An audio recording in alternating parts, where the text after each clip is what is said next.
South ఇండియాలోనే biggest sorry store మన Varahi silks మన విజయవాడ ఎంజీ రోడ్ లో డిసెంబర్ 4వ తారీఖున ఘన ప్రారంభం. సర్పంచ్ ఎలక్షన్లు స్టార్ట్ అయిపోయినాయి కదా, వస్తున్నాయి, జరుగుతాయి కదా. మరి ఈసారి కాంగ్రెస్ గెలిస్తే బాగుంటుందా? మళ్ళీ ఇక్కడ సర్పంచ్ ఎలక్షన్లల్లా ఈ కేసీఆర్ గెలిస్తే బాగుంటది అంటవా? ఇప్పుడైతే కాంగ్రెస్ వస్తేనే మంచిది. కాంగ్రెస్ వస్తేనే మంచిది అంట. మంచిగా చేస్తున్నారు. వచ్చిన తర్వాత ఎలా ఉంది వీళ్ళ పాలన? 2 ఏళ్ళు చూసినారు కదా. ఆయన వచ్చిండు గింత మందమే చేసిండ. ఆయన ఏమి పెద్దగా అక్కడ చేసిండా ఇక్కడ చేసిండా అంత సిటీలో చేస్తారు. ఈ ఊర్లలో ఎవరు ఏం పట్టించుకోరు. మా చేనులు మా చిలకలు అంత కెమికల్ వచ్చి మా ఊరు అంత పాడైపోయింది. ఆయన ఏం చేయలేడు, ఈయన కూడా ఏం చేస్తలేడు. ఈ కెమికల్ దిక్కి కాకపోతే ఆయన పాలన చేసిండు.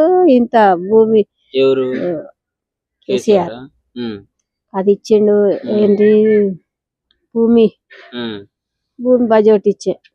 ఇప్పుడు మరి రేవంత్ రెడ్డి గారు ఎట్లా చేసిండు? ఆయన కూడా ఇస్తుండు. ఆయన కొన్ని మాఫీ చేసిండు. నమస్తే అమ్మా. కేసీఆర్ వస్తేనే మంచిగా ఉంటుంది. కేసీఆర్ గెలవాలా? కేసీఆర్ గెలవాలి. పంచాయతీ ఎలక్షన్స్ లో ఇప్పుడు మళ్ళీ నోటిఫికేషన్ వచ్చింది.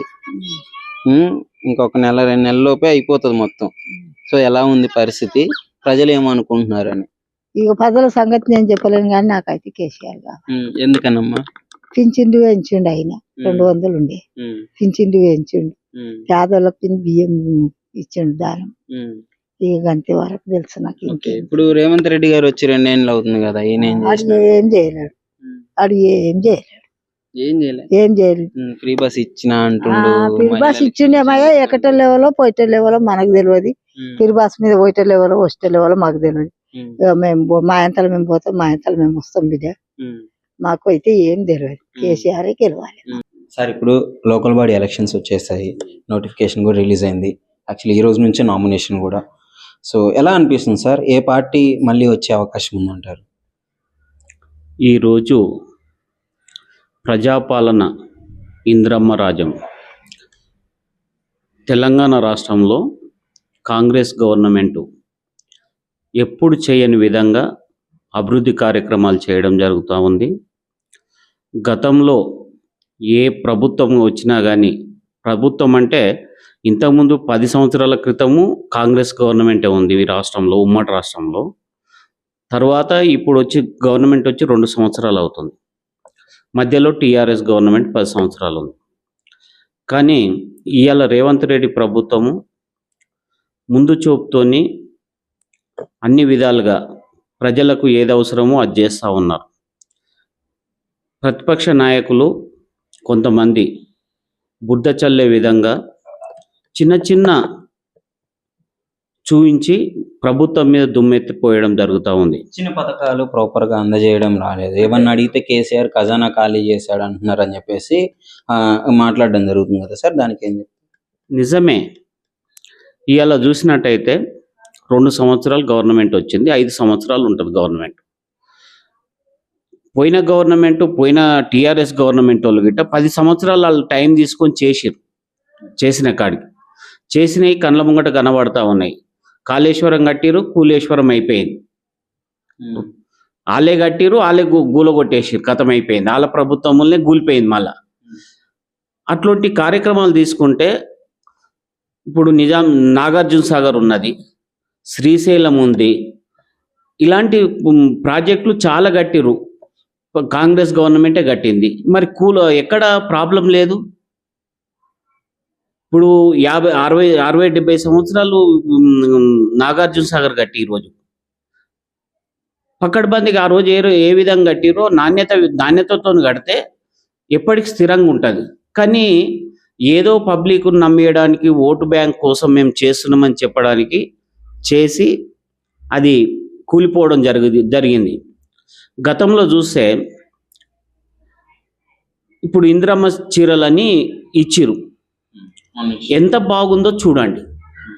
అదే టీఆర్ఎస్ గవర్నమెంట్ వాళ్ళ బతుకమ్మ చీరలని ఇస్తే చేన్ల దగ్గర ఏంది పక్షులు రాకుండా బట్టలు ఇళ్ళలో తూడ్చుకోవడానికి అలాంటివి యూజ్ చేసిరు. కానీ ఎవరు ఏ మహిళ సోదరుమని కట్టుకోలేదు. ఇప్పుడు మరి ఇంత అయితే ఇలా మహిళలందరికీ ఆర్టీసీ బస్ ఫ్రీ పెడితే చిన్న చిన్న ఏ ప్రభుత్వం చేసినా ఏది చేసినా ఎక్కడో ఒక దగ్గర జరుగుతుంది. అంటే 60% మంచి జరిగితే బెస్టే. 100% ప్రతిపక్ష పనులు ఉంటారు. ప్రతిపక్ష పనులు వాళ్ళ పని ఏంది? ఎంత బాగా చేసినా బాగా చేయలేరనే చెప్తారు వాళ్ళు. ప్రతిపక్షం పని డ్యూటీ అది. అందుకోసము ప్రజలందరూ నిమ్మడంగా ఉన్నారు ఈ ప్రభుత్వం మీద. ఈ గ్రామ పంచాయతీ ఎలక్షన్లలో చూసినట్టయితే బీసీలకు 42% చేయాలని రేవంత్ రెడ్డి గారి ప్రభుత్వం, కాంగ్రెస్ ప్రభుత్వం రాహుల్ గాంధీ ఆదేశాల మేరకు 42% చేయాలని తీర్మానం చేసి పంపిస్తే గవర్నర్ ఆమోదం తెలిపాడు. గవర్నర్ ఓవర్ హ్యాండ్ ఓవర్ ఉంటాడు, సెంట్రల్ గవర్నమెంట్ హ్యాండ్ ఓవర్ ఉంటాడు. సెంట్రల్ గవర్నమెంట్ నియమించిన ఆయన్నే గవర్నర్గా ఉంటాడు. గవర్నర్ చేయకపోతే ప్రతిపక్షాలు అడగాలి కదా, మాకు బీసీలం, మేము అందరం బీసీలకు మాకు కావాలని. వాళ్ళు అడగారు. ఉట్టిగా ప్రభుత్వం మీద మట్టెత్తిపోస్తారు. బీజేపీ, టీఆర్ఎస్ అవి రెండు ఒకటే పార్టీ.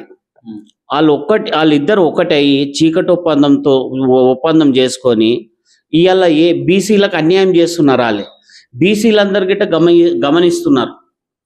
బీసీలకు తెలుసు ఇవాళ విద్యావంతులు అందరూ, బీసీలంతా విద్యావంతులు అయ్యారు. ఎస్సీలు, ఎస్టీలు, బీసీలు అందరూ విద్యావంతులు అయ్యారు. తెలుసు. ఇప్పుడు ఒక మనిషి ప్రభుత్వం ఏం చేయాలో చేస్తున్నది. కేంద్ర ప్రభుత్వం చేయాలి కదా, సపోర్ట్ చేస్తేనే కదా అయ్యేది.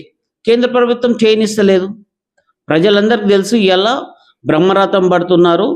వచ్చే గ్రామ పంచాయతీ ఎలక్షన్లలో 99% గ్రామ సర్పంచులు కాంగ్రెస్ పార్టీ సపోర్ట్ చేసిన వాళ్ళే గెలుస్తారు.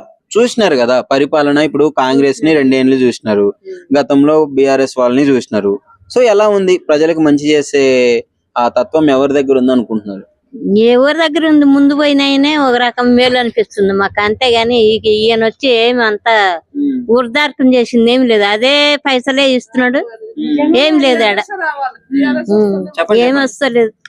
ఆ బిఆర్ఎస్ ఏమన్నా వస్తే ఏమన్నా ముందర పడతామేమో గాని, అన్న బియ్యం ఇస్తున్నాం అని అంటున్నారు కదా, అట్లా అంటున్నాడు గాని బియ్యం ఒకటి ఇస్తున్నాడు, ఇచ్చిన వాళ్ళకి ఇస్తున్నాడు, వచ్చిన వాళ్ళకి వస్తున్నాయి గాని అందరికి వస్తలేవు. ఆడ సన్న బియ్యం అంటారు, ఏదో ఒక బియ్యం, దొడ్డు బియ్యం, సన్న రైసు బట్టి ఆ బియ్యమే ఇస్తున్నారు అంతే. సన్న బియ్యం ఏమి కాదు ఆడ.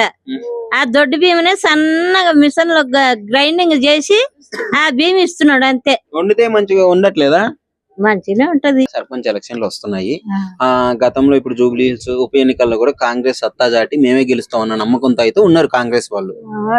ఆయన ఈయనైతే రాడు, కేసీఆర్ వస్తాడనే నమ్మకం ఉంది మాకైతే. కేసీఆర్ పార్టీకే గెలిపిద్దామని అనుకుంటున్నారు. ఆయననే రావాలి, ఆయన వస్తేనే అన్ని వస్తాయి. ఇప్పుడు సర్పంచ్ ఎలక్షన్ అంటే ముఖ్యంగా మనం చూసేది రోడ్లు గాని, నల్లాలు, వాటర్ గాని, స్ట్రీట్ లైట్లు గాని, ఏం చేసినాడు మన ఊరికి అనేది చూస్తాం కదా. చూస్తారా అంటే ఊర్లో పల్లెటూర్లకు నీళ్లు మంచిగా తెచ్చిండు, అన్నిటికన్నీ మంచిగా తెచ్చిండు ఆయన. ఏ దానికైనా ఆడపిల్లలకు కళ్యాణ లక్ష్యం అన్ని ఇచ్చిర్రు, అన్ని ఇచ్చిండు. ఆడపిల్లలకు ఇచ్చిండు కేసీఆర్, ఇచ్చిండు. చేనులకు పింఛనీళ్ళు, దానికి దీనికి ముసలిలకు గాని ముడుగులకు గాని అన్నిటికీ మంచిగా చేసిండు. ఇప్పుడు ఈయన వచ్చి ఏం చేసిండు? గ్యాస్ ఫ్రీ అన్నాడు, గ్యాస్ ఫ్రీ లేదు. మళ్ళా ఆడ ఏది లేదు, ఏది వాడట్లేదు, ఏది రావట్లేదు. ఇప్పుడు ఏది లేదు. ఇట్లా మేము బతకనికి వచ్చిన, మేము రెండుకుని బతుకున్నాను. మాది ఊరు కాదు, పల్లె కాదు. అక్కడ మాకు ఊర్లో ఇల్లు వస్తున్నారు, ఊర్లో ఇల్లు లేదు. ఇక్కడ ఏది రాలేదు మాకు, ఏ ఇందిరమ్మ ఇల్లు రాలేదు, ఏరు మా చీర కూడా లేదు, ఏవి లేవు మాకు. మాకేంటి ఏమి ఇవ్వలేదు మాకైతే ఇంతవరకు. అయితే చీర కేసీఆర్ ఉన్నప్పుడు వచ్చినాయి మాకు. గ్రూప్ లో లేము, ఏమి లేవు. గ్రూప్ లో ఉన్న ఇక్కడ రాలేదేమో, ఇక్కడైతే ఇంకా రాలేదేమో గానీ ఇంతవరకు అయితే ఏం రాలేదు. ఇంకా మరి ఇంకా 3 ఏళ్ళు అయితే ఉంది రేవంత్ రెడ్డి గారి పాలన.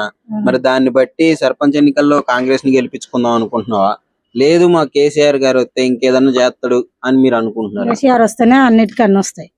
బీఆర్ఎస్ రావాలి, కేసీఆర్ వస్తేనే మంచి పనులు చేసిండు. ఇంకా 3 ఏళ్ళు ఉంది. కాకపోతే సర్పంచ్లు వీళ్ళని గెలిపించుకునే క్రమంలో చేసిన పాలన బట్టి ఓటేస్తారు. బీఆర్ఎస్ వస్తేనే మంచిది అనిపిస్తుంది. బీఆర్ఎస్ నుంచి ఏమైంది ఇప్పుడు కాంగ్రెస్ కి ఇప్పుడు ఎలా ఉంది 2 ఏళ్ల పాలన? ఏది కాంగ్రెస్ సర్పంచ్ ఎవరు లేరు కదా ఇక్కడ, డెవలప్ ఏం లేదు ఇక్కడ. కాంగ్రెస్ నుంచి సర్పంచ్లు ఎవరు లేరు, డెవలప్ కూడా సరిగ్గా లేదు. ఇక బీఆర్ఎస్ నుంచి వస్తే ఇక దాన్ని బట్టి ఏదైనా డెవలప్ అవుతుంది, ఏదన్నా పింఛన్ పెరుగుతాయి, డబుల్ బెడ్రూమ్లు కానీ ఇవేమన్నా వస్తాయని ఆశ. ఇప్పుడు ఇక్కడ ఇందిరమ్మ ఇండ్లు వీళ్ళు ఏమి ఇవ్వట్లేదు, ఇవ్వలేదు, ఏమి ఇవ్వలేదు ఇక్కడ. ఇల్లు లేని వాళ్ళకి ఏం లేదు ఇక్కడ. మహిళలకి పథకాలు ఎక్కువ ఇస్తున్నాం మేము, ఏమి మహిళలకి పెద్ద ఇవ్వట్లేదు పీట అయ్యా, వేస్తాం. ఏమి ఇవ్వట్లేదు, ఆ. ఏమి ఇవ్వట్లేదు. చీరలు మొన్న ఇందిరమ్మ చీరలు కూడా లేలే, లేవు. మాకు అసలు ఏమి ఇవ్వలే, కాంగ్రెస్ నుంచి ఏం లేవు. మహిళలకి పింఛన్లు అవేమన్నా మంచిగా పింఛన్ ఏమన్నా పెంచుతా అన్నాడు కదా. పెంచుతానని పెంచలేడు. ఉమ్, కేసీఆర్ ఇచ్చినవి 2000 వస్తున్నాయి, ఉమ్, అవి ఆయన ఏం పెంచలేడు మాకు. ఉమ్. ఆయన ఏం పెంచలేడు. ఓకే, మరి ఇంకా 3 ఏళ్ళు ఉంది కదా, మరి అధికారంలో ఉన్న పార్టీ కదా, కొంచెం చూసి ఏమన్నా చేస్తాడేమో అని ఓటేసే అవకాశం ఏమన్నా కనిపిస్తుందా? అవేం కనిపించట్లేవు, ఉమ్, అవేం కనిపించట్లేవు. లేదు, అందరూ కేసీఆర్ వైపు మొగ్గు చూపుతున్నారు. ఎందుకని ముఖ్యంగా అటే ఎందుకు? ఆయన మంచి పనులు చేసిండయ్యా, నీళ్ళు లేవు నీళ్ళు తెచ్చిండు, కరెంట్ లేని వాళ్ళకి కరెంట్ ఇచ్చిండు, కరెంట్ లేకుండా కరెంట్ ఇచ్చిండు, ఫ్రీ కరెంట్ ఇస్తుండు సగం మందికి, జీరో కరెంట్ వస్తుంది సగం మందికి వస్తలేదు. ఆయన కానీ ఆయన వల్ల చాలా మేలు దేశానికి. ఆయన ఏంటంటే మన తెలంగాణ ముఖ్యమంత్రి, ఏదన్నా వచ్చినా డెవలప్ అవుతుంది కేసీఆర్ వస్తే. ఇప్పుడు ఈయన కాంగ్రెస్ ఏముంది, ఢిల్లీ నుంచి రావాలి, అన్ని పోవాలి, తేవాలి, చెయ్యాలంటే నాకు కుదరవు కదా, డెవలప్ కాదు కదా, ఢిల్లీ పోవాలి కుదరదు కదా. ఇప్పుడు కేసీఆర్ అంటే మన తెలంగాణ మంచి కాబట్టి ఇక్కడ డబ్బంతా మన తెలంగాణకు వాడతాడు కాబట్టి మనకు డెవలప్ అవుతుంది. ఇదేంది పోవాలి, తేవాలి, చేయాలి, అలిస్తే తేవాలి, డెవలప్ చేయాలి కాదు కదా. కేసీఆర్ వస్తేనే మంచి పనులు అయితే. కొంచెం ఎలక్షన్స్ స్టార్ట్ అయిపోయినాయి, లోకల్ బాడీ ఎలక్షన్స్. అంటే ఇక్కడ ఇప్పుడు ప్రజలు ఏ దృష్టిలో పెట్టుకొని ఓటేసే అవకాశం ఉంది ఏ పార్టీకి? అంటే నాకు అర్థమైంది ఏంటంటే, ఇప్పుడు ఇన్ని రోజులు కేసీఆర్ చేసింది ఒకెత్తుంది, ఈయన రేవంత్ రెడ్డి వచ్చిన నుండి అయితే ఏవి కూడా బాగలేవు, ఏవి కూడా అసలు ఏవంటే ఏవి బాలేవు, సమస్యలు కూడా చేయడం గానీ ఏవి బాలేవు. ఇండ్లలో గొడవలు కావడం ఎక్కువైపోయినాయి. అవి ఆయనను చూసుకొని ప్రభుత్వం ఏం చేసింది అన్నట్టుగా ఉంది. కేసీఆర్ వచ్చినప్పుడేమో బాగుంది, మహిళలకు బాగుంది. ముఖ్యంగా విలేజ్ లలోనే రేవంత్ రెడ్డిని బాగా గెలిపించినారు కదా. మరి విలేజ్ లలో అంటే తెలియక గెలిపించారు, ఇప్పుడు తెలిసి మాత్రము రేవంత్ రెడ్డిని ఎవరు గెలిపియలేరు. విలేజ్ లలో అయితే ఎవరు గెలిపియరు కూడా, ఏ దానికి కూడా ఎక్కువ పట్టించుకుంటలేడు కూడా. తను లేడీస్ కి ఏమంత పట్టించుకుంటున్నాడు, అవి వేస్తాము ఇవి వేస్తాము అన్నాడు, ఏవి కూడా వేయట్లేదు కదా. తను 2000 వేస్తా అన్నాడు, అది లేదు. ఆడపిల్లలకి ఇంత డబ్బులు ఇస్తామన్నాడు, అది లేదు. మరి 2 ఆడపిల్లలు ఉన్నోళ్ళు ఎట్లా చేసుకుంటారు కూడా మనకి. ఇంకా కేసీఆర్ ఉన్నప్పుడన్నా ఇంకా అంతో ఇంతో ఆమ్దాన్ లాగా అనిపించింది, కష్టం చేసుకోవడానికైనా ఏదన్నా. కాకపోతే ఫ్రీ బస్ ఒక్కటి పెట్టిన ఆయన. ఫ్రీ బస్ ఏం బస్సు అదంతా ఇరకటము అన్న చనిపోయేది ఎట్లుంది, బాగుంది అది. అందరు చనిపోతూనే ఉన్నారు. మొన్న చూడు అక్కడ చనిపోయారు పిల్లలు, ఒక్క ఇంట్లోకి 4 పిల్లలు. అది మన బాగుందా మనకి? మొత్తానికి ప్రజలు ఏమనుకుంటున్నారు ఇక్కడ? ఇక్కడ ప్రజలైతే మొత్తం ఏమనుకుంటారంటే, రేవంత్ రెడ్డిని గెలిపించి వేస్ట్ చేసుకున్నాం ఈ విలేజ్ లో మాత్రం. కేసీఆర్ వచ్చిన ఉంటే మాకు బాగుంటుండే. బతుకమ్మ చీరలు అవి ఎక్కడ పోయినాయి? అవి ఇస్తామన్నారు, అవి కూడా లేవు. సరే ఈ ఇయర్ ఏమో పింఛన్ పెంచుతామన్నారు, ఆ పింఛన్ ఎక్కడ? ఆ ముసలోళ్ళకి ఏం చేతనైతే చేసుకోవడానికి. ఇందిరమ్మ చీరలు ఇచ్చాడు కదా, ఎక్కడ? ఇక్కడ రానే లేవు ఇందిరమ్మ చీరలు, అస్సలు లేవు. మళ్ళీ అదేంటిది గ్రూప్ సంఘం లీడర్ల పైసలు వేస్తామన్నారు, అవి కూడా లేవు. గ్రూప్ ఇంకా తక్కువ, వచ్చే 20,000 కూడా 10,000 కిందకే చేసిండు. అంటే 20 లక్షలు తీసుకుందామంటే 10 లక్షలు తీసుకోండి, కట్టుకునేది మేమేగా. ఎలా ఉంది పరిస్థితి? రేవంత్ రెడ్డి గారు మంచిగా చేస్తున్నాడంట కదా. మంచిగా చేస్తలేడు రేవంత్ రెడ్డి, వేస్ట్ అయినా అందరు మంచి ఫ్రీ బస్ ఇచ్చిన అంటుండు. నేను మేము ఎక్కింది లేదనలా, చేసింది లేదనలా బస్సులా. మాకు బస్ వచ్చిన ఒకటే, అది టైంకి రాదు. ఈ టైంలలో బయటకి పోదాం. ఇప్పుడు అయ్యాల అంగడి పోదామంటే 6 గంటలకు వస్తుంది, 6 గంటలకు దాకా ఉంటాం మేము బస్ ఆటోకి పోతాము. ఇప్పుడు మరి కేసీఆర్ ఉన్నప్పుడు ఎట్లుంది? కేసీఆర్ ఉన్నప్పుడు జర అగ్గుండే కూరగాయలు, ఇప్పుడు 60 రూపాయల కిలో టమాటా, ఏది కొనగోనా 60 రూపాయలకు 1/2 కిలో. ఏమి అగ్గలేదు. ఈయన వచ్చింది రేవంత్ రెడ్డి వచ్చి ఏమి అగ్గ చేయలేడు, లాభమేనే లేదు. ఆయన చచ్చిన ఒక కిందికి ఆయన అయితే ఈ రోడ్లు లైట్లు ఏమి చేయలేడు. ఆయన రేవంత్ రెడ్డి ఏమి చేయలేడు. కేసీఆర్ చేసినయే పింఛను, కేసీఆర్ చేసినయే అన్ని ఉన్నాయి. కానీ ఈయన రేవంత్ రెడ్డి వచ్చిన ఏం లాభం లేదు. మహిళలకి అసలు నేను చేసినంత బాగా ఇప్పుడు ఏ ప్రభుత్వాలు పట్టించుకోలేదు, నేనున్నాను మీకు అని అంటున్నాడు కదా. అంటున్నాడు కానీ లాభం లేదు ఆయన, అట్లా అన్నా కానీ లాభం లేదు ఆయన. వచ్చిన ఇక్కడ అయితే రాడు ఆయన, వచ్చి గెలిపించిన సంది ఏమీ లేదు ఆయన. మొన్న ఇందిరమ్మ చీరలు కూడా ఇచ్చినాడు కదా. లేదు మాకు ఆ గడుగు ఏ చీరలు రాలేవు మాకు, ఏవి రాలేవు, ఎక్కడ రాలేవు. And for more videos, Please subscribe to iDream. Please subscribe to iDream. Please subscribe iDream. And please subscribe to iDream. For more videos, subscribe to iDream. please like, share and subscribe to the channel. Congratulations, iDream. Subscribe to iDream. Subscribe to iDream. So subscribe to iDream Media.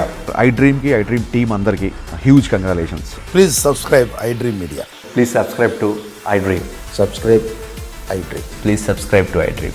iDream అంటే నా కళల channel subscribe చేసుకున్న నోరు తిరుగుతలేదు, మీరైతే గంట గుర్తు కొట్టండి. For more such videos, please subscribe to iDream. Subscribe to iDream. Please subscribe to iDream. Please subscribe iDream Media. Please do subscribe to iDream. Please subscribe to iDream Media. For best entertainment and information, please subscribe iDream. And don't forget to subscribe to iDream.